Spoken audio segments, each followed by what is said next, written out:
자, 인벤티지랩 살펴보도록 하겠습니다. 아침에 스타트에 이제 펩트론을 설명드렸는데요. 이 구조가 거의 같아요. 네, 자, 펩트론 같은 케이스, 그렇죠? 그러니까 이제 여기 동시에 똑같이 이제 비만주드 같은 경우는 이제 같은 형태로 이렇게 두들겨 팬 겁니다. 그러니까 쫙 패놓고 그 다음에 기술적 저점 들어와서 뒤집기, 자, 리버설로 돌아 들어갔죠? 이게 다릅니까? 달라 보이나요? 똑같죠? 그러니까 이건 미리 저 앞쪽에서도 그렇게 설명을 드렸습니다. 그래서 살짝 언더 내려오고 난 다음에 이 케이스 같은 경우는요. 그래서 빵 두들겨 놓고 그리고 어저께 지난 금요일날 매도 스탑이죠? 매도세 스탑 여기도 있습니다. 이런 거 매도세 스탑 시키고 매도세 스탑 끝났고 그리고 뒤집기 반등 똑같은 형태가 돼요. 자, 인벤티지랩은 앞에서도 저희가 계속해서 이 종목에 대해서 설명드렸던 거 오늘 상승 뭐 재료 이거 살펴볼 필요도 없습니다. 딱히 재료가 없어도 이건 자동으로 올라 들어가는 자리잖아요. 자, 기존 공매도 게임 끝 쇼커버 들어오고 다시 돌리고 올라온 다음에 또 패겠죠. 자, 앞쪽에 제가 인벤티지랩 저 먼 앞쪽에서부터 종목 분석했던 거 보여드리도록 하겠습니다. 자, 이 인벤티지랩을 1년 전에요. 그러니까 맨날 뭐 지들이 저가에서 사라 그랬다, 뭐 추천했다 그러는데, 자, 보시는 것처럼 저 앞쪽에 이미 1년 전서부터 이렇게 제가 추천드렸던 겁니다. 1년 전서부터, 요거는 이제 최근이고요. 1년 전서부터, 그러니까 제가 1년 전서부터 이거 계속 추천드렸던 거잖아요. 자, 바닥에서부터요. 1년 전에 저 바닥에서부터 나왔던 겁니다. 이거 그게 어디서부터 이거 지금 어디서부터 추천된 거냐면 다 1년 전이죠. 이거요. 지금 여기서부터 지금 나가기 시작한 거예요. 지금 이거. 그리고 그 다음에 다시 이거 눌려 들어오는 구조 봐가지고 저 앞쪽에도 보이지 않습니까? 그리고 여기서부터 시까지 집중 추천이 돼서 쭉 들어갔던 거죠. 자, 다시 되돌아가 보겠습니다. 자, 이런 식으로 지금 계속해서 들어가는 동안에 이번에는 이제 눌리는 쪽으로 볼게요. 올라가는 좋은 얘기가 아니라 여기서 쭉 들어가면서 보세요. 눌릴 때, 자, 이거 보고요. 그 다음에 보면, 자, 이래서 나오는데 여기 이런 거 있죠. 경쟁업체 등장했다 그래가지고 개패대기. 근데 이게 경쟁업체 등장해서 비만주가 다 떨어졌나 그러면 아니죠. 다른 종목들 다 올라 들어가고 얘만 떨어졌어요. 얘만. 그래서 이게 집중적으로 또 그게 노렸던 게 요게 이제 올 봄 얘기입니다. 자, 앞에 틈만 나면 공매도, 만만하면 공매도, 맨날 공매도. 그러면서 중간에 자, 이게 3개월 전 같은 데 보시죠. 파이프라인 영양 과시 이제는 가야 되지 않겠느냐? 자, 앞에도 같은 경우도요. 여전히 굉장히 싼 종목이지만 추격 매수하지 말고 저가로 노려라라는 얘기를 드렸었고요. 그 다음에 최근 같은 경우에도 자, 앞에 나왔던 것 같던 겁니다. 또 공매도 패대기 급락. 그 덕에 다시 저가 매수 자리에 왔다. 다시 치고 들어가자. 그렇죠. 앞에도 나오죠. 일동은 현저한 전평가고 이거는 뭐 고평가냐? 앞에도 이렇게 얘기 들었었고요. 펩트론 대체로 가치가 오른다. 펩트론이 밀려 들어가서요. 여전히 저평가 때문에 얘가 이제 펩트론 밀려 나온 자리만큼 차고 올라 들어갈 것이 다 위쪽에 보입니다. 비만만 있는 게 아니고요. 이 종목 비만만 있는 거 아니고 치매도 있고 탈모도 있습니다. 탈모도 치매, 탈모 다 가지고 있어요. 그러니까 오늘은 굳이 뉴스를 찾는다라고 하면 뭐 이건 펩트론이 올라 들어가면서 같이 올라 들어갔다라고 볼 수도 있겠는데 뉴스상에 보면 탈모 얘기가 나와 있죠. 탈모 이런 거 나와 있고요. 탈모. 근데 탈모 같은 경우가 이게 전형적인 건 아니에요. 그러니까 전체적으로 본다 그러면 얘는 지금 어디다 둬야 되냐 그러면 이 인벤티지랩 같은 경우도 자, 지금 보시는 것처럼 비만 있죠. 치매 있죠. 탈모 있죠. 플랫폼 기업이죠. 얘도 플랫폼입니다. 우리 화면에 보는 종목들 같은 경우 대부분 다 알테오젠 플랫폼, 알테오젠, 니가캠, 보로노이, 에이프릴, 에이벨 다 플랫폼이잖아요. 이거 전부 다.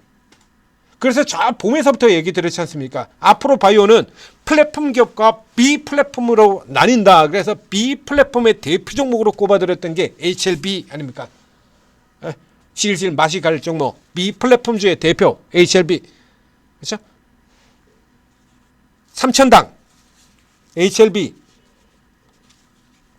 그리고 여러분들이 가장 많이 보시는 바이오에서 가장 얘기 많이 하는 이 종목들이 모두 다 플랫폼 기업들입니다 라고 설명을 드렸었죠.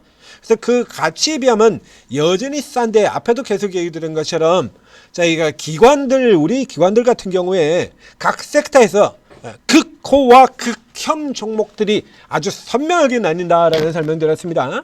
그래서 뭐 게임주 같은 경우에 극호 나오죠. NC소프트, 펄어비스, 극혐, 클래프톤, 시프트. 건설주 같은 경우에 극호, GS건설, 현대산업개발, 톡하면 추천해, 톡하면 탑픽에. 그게 어느 정도인지 얘기를 드리면요.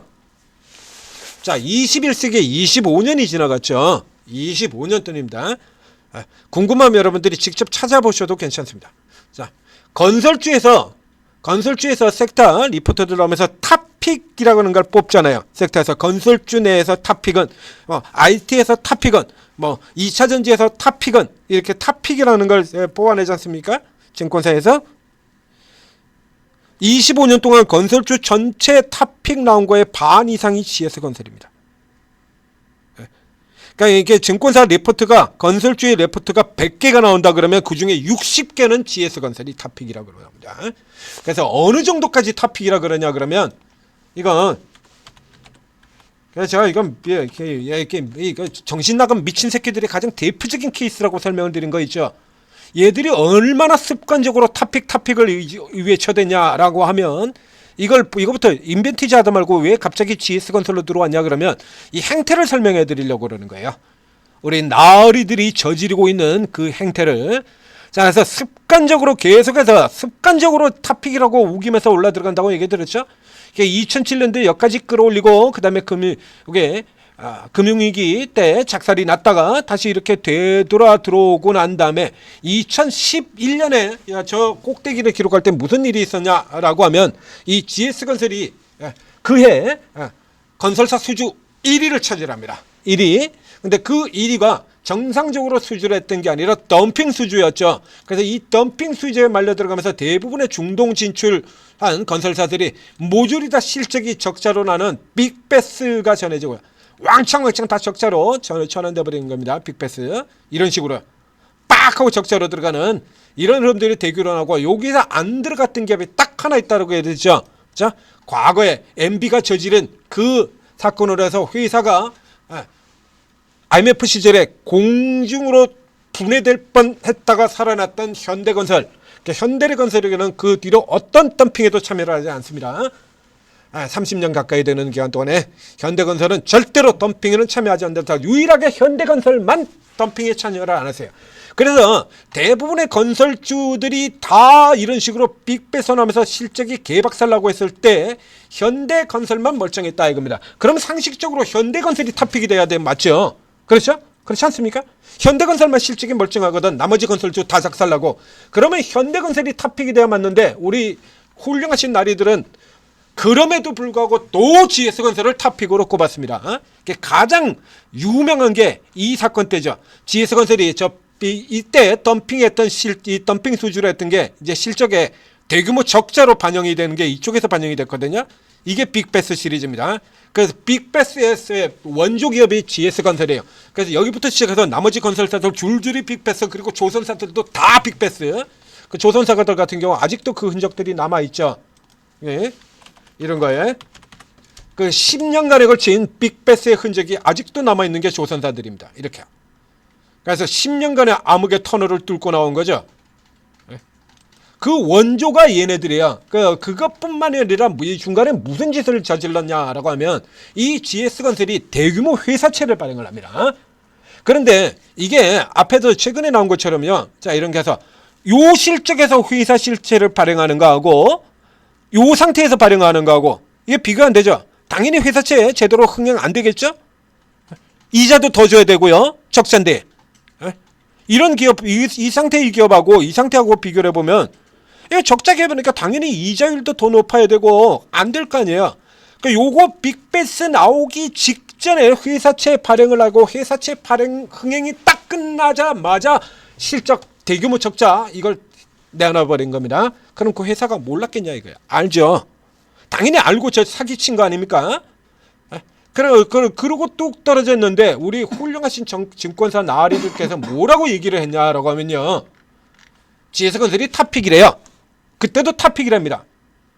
GS건설이 탑픽이라 그러면서 뭘 이유를 들어가지고 탑픽이라 하냐면 현금 확보를 충분히 했다. 현금을 충분히 확보했다고 탑픽이래. 그 현금 어디서 나왔죠? 지놈들을 상대로 가지고 뒤통수 쳐가지고 사기 쳐가지고 현금 끌어온 거 아니에요. 그런 기업에 현금 확보 충분했다고 탑픽이라고 주장을 했던 놈이 우리 증권사들이야. 그만큼 선호가 굉장히 이 선호가 호학이 좋아하는 종목 그리고 싫어하는 종목에 이게 뚜렷하다고 하는 얘기죠. 그래서 이 싫어하는 종목들 같은 경우는 아무리 이슈가 나와도 계속 패죠. 자, 이런 종목들 얼마나 좋은 종목입니까? 뭐가 그렇죠? 그 사이에 뭐 기술 이전 기대에다가 뭐에다가 지금 많이 나왔지 않습니까? 올라오면 패버리고 올라오면 패버리고 올라오면 패버리고 올라오면 패버리고 이렇게 올라오면 패버리고 올라오면 패버리고 올라오면 패버리고 한 번 매도는 영원한 매도. 이 인벤티지 랩도요 사실은 그랬던 종목이에요. 이게 최근에 이제 이렇게 보입니다만 이거 뒤져가 보면 그러니까 기관 대표적인 패드기 종목이라고 설명드렸잖아요. 이게 바이오에서 우리 기관 놈들이 장난치는 보이십니까? 이제 저 앞쪽에서부터 앞에 그런 것처럼 저희는 제가 이 종목을요 여러분들처럼 이런 데서부터 이걸 추적을 해서 들어온 게 아니라 이 종목 여기서부터 지금 계속해서 추적에 들어가고 있는 종목이에요. 이거 여기서부터 계속해서 가지고 들어오고 빠지고 들어가고 빠지고 이걸 계속해서 추적한 종목이기 때문에 이 앞쪽에서 무슨 일이 일어났는지를 잘 알고 있거든요. 이런 식으로 해가지고 계속 이렇게 올라오면 패드기 치고 이게 최근에 흐름 봐가지고 여러분들 참 모르시는데요. 이거 계속해서 주가 올라가면 패드기 치고 그 다음에 밑으로 내려오면 쇼커버 붙이고 패드기 치고 이걸 지금 2년을 이루고 있는 겁니다. 이 종목 한 번 매도는 영원한 매도. 아까 보셨던 것처럼요. 한 번 매도는 영원한 매도. 그래서 패드기 치고 커버 붙이고 이건 무한 반복하는 거예요. 그래서 위로 따라 들어가지 말라라고 계속 얘기를 드는 겁니다. 위로 올라 들어가면 보나마나 또 패드기 칠 것 뻔하니까. 보셨잖아요. 이런 거. 한 번 매도는 영원한 매도라니까. 그리고 지들 좋아하는 종목들 같은 거 계속 사는 거고요. 그래서 이렇게 자리 잡혀 들어올 때 이런 구간에서 이제 이게 패드기 쳐가지고 못 가고 밀린다 그러면 일단 후퇴한 다음에 밑에서 다시 돌아 들어갈 때 공략하고요. 패드기 치러 들어오면 후퇴하고 빠지고 책 실현하고 밑에서 다시 들어가고 더 밀려 내려온다 더 사버리라고 얘기 들었죠? 모두가 여기였으니까 표시 이미 이렇게 들었지 않습니까? 요렇게 들어가게 되면 계속해서 기관들한테 뒤통수 안 맞는 거예요. 종목의 성향이 있어요. 그게 중간중간에 바뀌어 나가는 경우도 간혹 있기는 합니다만 그 바뀐 케이스 같은 경우가 이 올릭스 같은 경우죠. 바로 직전에 같은 경우 역시 마찬가지로 굉장히 저평가입니다. 라고 저평가로 이 종목 역시 마찬가지 저평가로 그리고 여기서도 저평가로 계속 추천드렸던 종목입니다. 오케이. 이 케이스 같은 경우는 최근 들어가서 단순 쇼커버 아니죠? 계속 들어오고 있죠 지금. 이거는 이제 160만 주에서 지금 가서 100만 주를 사버렸습니다. 이거 최근 한 달러만 치게 되면 올릭스 같은 경우에 최근 한 달러만 치면 60만 주를 샀어요. 마이너스 이렇게 되어 있던 거에서 이거 그래서 지금 근 100만 주 지금 93만 주를 사 들어오고 있지 않습니까? 요건 단순 쇼커버 아니죠. 이렇게 중간에 바뀌는 경우도 있습니다만 인벤티지는 아니에요. 이노엔도 아니고요. 너만은 내가 못 보낸다 이거죠. 너만은 내 보낸다. 그런데 이제 이노엔 같은 경우는 개인들이나 외국인들이 그렇게 아주 강력하게 붙는 종목이 아닙니다만 이 인벤티지는 이게 틀리거든요. 지금도 굉장히 싸요 이거. 이제 저 한참 밑에 쪽에 있던 애들이 올릭스가 지금 시가총액이 얼만데 2조 8천억 D&D 파마텍은 4조 2천억 이런데 비만과 치매 탈모 다 가지고 있는 얘가 이 꼬장에 휘말려 가지고 이 새끼들이 이 꼬장에 휘말려 가지고 이거밖에 안 되거든요. 근데 이거 구조적으로 계속 나온다고 해드렸죠. 이런 종목 온코닉 테라피틱스 같은 경우도 그렇습니다. 이거 온코닉 테라피틱스 한번 볼까요? 자, 이렇게 들어온 이 기업의 수급 한번 보시죠. 한 번 매도는 영원한 매도예요, 이거. 요거 더 이제 최근에는 이제 이렇게 박혀 있습니다만 보이십니까, 이거? 네? 계속 팔죠? 네? 싸고 뭐 그런 거 없어요. 그래서 처음서부터 이 종목들 같은 경우도 처음서부터 제가 얘기 드렸지 않습니까? 이거 보나마나 안 봐도 비디오 틀림없이 500 떨어질 테니까 이건 안 봐도 비디오 500 나온다. 500 나올 테니까 그 500 나올 때 그래서 여 저가 이 구간에서 사서 그냥 쭉 묻어버려라. 찬바람이 다시 찬바람이 불 때까지. 요 중간엔 정이 지루해서 못 견디겠으면 야 박스 플레이로 저가에서 사고 고가에서 팔고 요렇게 하면서 쭉 이어나가시면 됩니다 라고 얘기 드렸죠. 그리고 터져가지고 차익 실현했고요. 그 다음에 밑에 내려와서 다시 매수 들어갔고요. 요렇게 들어가시면 돼요. 이런 거 어김없이 매도 들어온다고. 따라 위로 들어갈 필요가 없어. 알아서 눌러줘요. 이런 거. 인벤티지도 그렇습니다. 그래서 이걸 염두에 두시면 돼요. 예? 근데 종목 자체는 굉장히 세거든요. 섹터가 세잖아요. 여기 되지 않습니까? 그렇죠? 기본적으로 자큐보가 계속 돈 벌어주고 내수팔이 기대감 살아있고 5천원 아래로 내려갈 이유가 없는 종목이거든. 그러니까 이거 같은 경우도 계속해서 노리면 되는 거고요. 쟤들하고 반대로 쟤들 파면은 나는 들어가고 그 다음에 쭉 주가 올라 들어가면 그 다음에 또 팔고 이거 계속해서 반대 방향으로 그렇게 공략 들어가시면 되는 겁니다. 이거 섹터 자체의 전체 흐름이 끝날 때까지. 자, 인벤티지 랩이었습니다. 고가로 들어가지 마시고요. 바이오 쪽 같은 경우에 메이저 종목들은 고가로 들어갈 필요가 전혀 없어요. 알아서 눌러주니까. 알테오젠이건 니가케미건 ABL이건 다 알아서 눌러줍니다. 알아서 척척척 눌러줘요. 쭉 가서 보세요. 차트들. 주가 빵 변동성 튀고 난 다음에 그 다음에 어떻게 되나. 알아서 눌러주죠. 전자투자TV 구독, 좋아요 눌러주시고 그리고 이런 종목들이 이렇게 딱 이런 원코닉 같은 경우도 이렇게 딱 나오지 않습니까? 지금 인벤티지에 나왔던 거하고 똑같죠? 쭉 들어가지고 매도세에 스톱 시키고 토렌을 리버설 펩트론 인벤티지 나왔던 것 같은 똑같은 겁니다. 이런 거 되게 많이 만들어줘요. 그러니까 이런 자리들만 노려도 1년 전체로 친다 그러면 굉장히 짭짤하게 들어가는 겁니다. 그러니까 이런 거 노리고 있다 이제 빡 사면 되지 않습니까? 지금 여러 번 오르고에 들어오시면 오르고 있는 전문가들이 각자 이제 자기 스타일을 맞는 자기들 선호하는 특기를 가지고 있는 이런 섹터들 종목들 다 살펴보고 있다가 이제 이런 거 딱 걸리게 되면 이게 매도 탁 때린다는 얘기입니다. 그리고 요 위에도 설명드렸잖아요. 여기 들어가면 팔아라고 얘기 드렸죠. 이런 거. 이 구간 안에 들어가면 이 구간 안에서 음봉 떨어지면 팔아라. 가서 보십시오. 이전에 분석해드렸던 거 그렇게 제가 얘기 드려놨습니다. 왜 안 봐도 비디오니까 보나 마나니까요. 집어넣 개 못 준다라고 얘기 드렸잖아요. 이런 거 알면은 얼마나 쉽게 들어갑니까? 이런 걸 알고 다 여러분들한테 이렇게 다 알아서 찍어드린다는 얘기입니다. 매수가 매도가 손쉽게 수익 날 수밖에 없는 거죠. 자, 오르고 적극적으로 활용하셔서 성공 투자하시기 바랍니다.